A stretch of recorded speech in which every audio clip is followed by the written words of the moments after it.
Curang dibalas curang. Pada suatu sore, ketika Abu Nawas sedang mengajar murid-muridnya, ada dua orang tamu datang ke rumahnya. Yang seorang adalah wanita tua penjual kahwa, sedang satunya lagi adalah seorang pemuda berkebangsaan Mesir. Wanita tua itu berkata beberapa patah kata kemudian diteruskan dengan si pemuda Mesir. Setelah mendengar pengaduan mereka, Abu Nawas menyuruh murid-muridnya menutup kitab mereka. Sekarang pulanglah kalian. Ajak teman-teman kalian datang kepadaku pada malam hari ini sambil membawa cangkul, penggali, kapak dan martil serta batu. Murid-murid Abu Nawas merasa heran, namun mereka begitu patuh kepada Abu Nawas. Dan mereka merasa yakin gurunya selalu berada membuat kejutan dan berada di pihak yang benar. Pada malam harinya mereka datang ke rumah Abu Nawas dengan membawa peralatan yang diminta oleh Abu Nawas. Berkata Abu Nawas, "Hai kalian semua, pergilah malam hari ini untuk merusak rumah Tuan Kadi yang baru jadi." "Hah, merusak rumah Tuan Kadi?" gumam semua muridnya keheranan.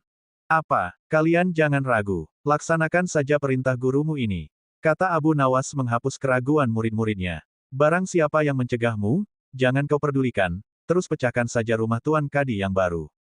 Siapa yang bertanya, katakan saja aku yang menyuruh merusak.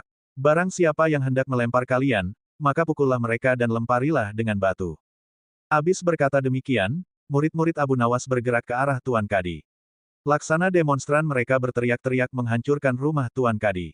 Orang-orang kampung merasa heran melihat kelakukan mereka. Lebih-lebih ketika tanpa basa-basi lagi mereka langsung merusak rumah Tua Kadi. Orang-orang kampung itu berusaha mencegah perbuatan mereka, namun karena jumlah murid-murid Abu Nawas terlalu banyak maka orang-orang kampung tak berani mencegah. Melihat banyak orang merusak rumahnya, Tuan Kadi segera keluar dan bertanya, "Siapa yang menyuruh kalian merusak rumahku?" Murid-murid itu menjawab, "Guru kami Tuan Abu Nawas yang menyuruh kami."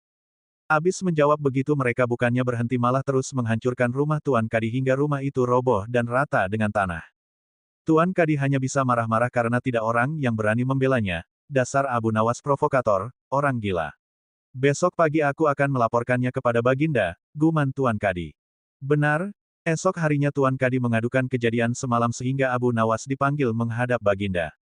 Setelah Abu Nawas menghadap Baginda, ia ditanya, "Hai Abu Nawas, apa sebabnya kau merusak rumah Kadi itu?"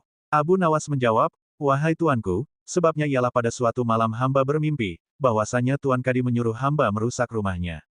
Sebab rumah itu tidak cocok baginya, ia menginginkan rumah yang lebih bagus lagi. Ya, karena mimpi itu maka hamba merusak rumah Tuan Kadi."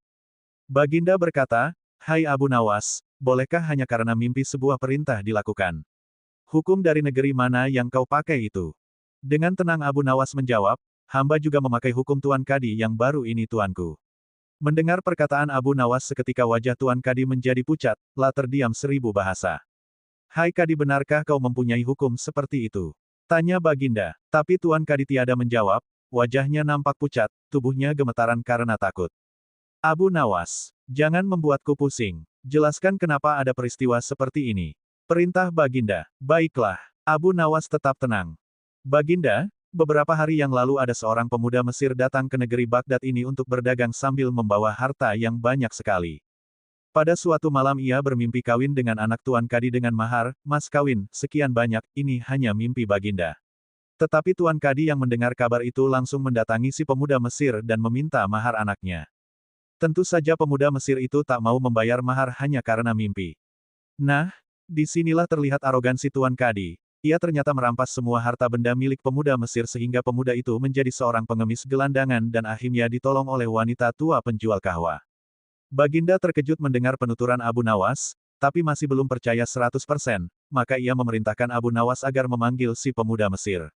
Pemuda Mesir itu memang sengaja disuruh Abu Nawas menunggu di depan istana, jadi mudah saja bagi Abu Nawas memanggil pemuda itu ke hadapan Baginda. Berkata Baginda Raja, "Hai anak Mesir, ceritakanlah hal ihwal dirimu sejak engkau datang ke negeri ini." Ternyata cerita pemuda Mesir itu sama dengan cerita Abu Nawas. Bahkan pemuda itu juga membawa saksi yaitu Pak Tua pemilik tempat kos dia menginap. "Kurang ajar, ternyata aku telah mengangkat seorang kadi yang bejat moralnya." Baginda sangat murka. Kadi yang baru itu dipecat dan seluruh harta bendanya dirampas dan diberikan kepada si pemuda Mesir. Setelah perkara selesai, kembalilah si pemuda Mesir itu dengan Abu Nawas pulang ke rumahnya. Pemuda Mesir itu hendak membalas kebaikan Abu Nawas. Berkata Abu Nawas, "Janganlah engkau memberiku barang sesuatu pun kepadaku. Aku tidak akan menerimanya sedikit pun jua. Pemuda Mesir itu betul-betul mengagumi Abu Nawas. Ketika ia kembali ke negeri Mesir, ia menceritakan tentang kehebatan Abu Nawas itu kepada penduduk Mesir sehingga nama Abu Nawas menjadi sangat terkenal.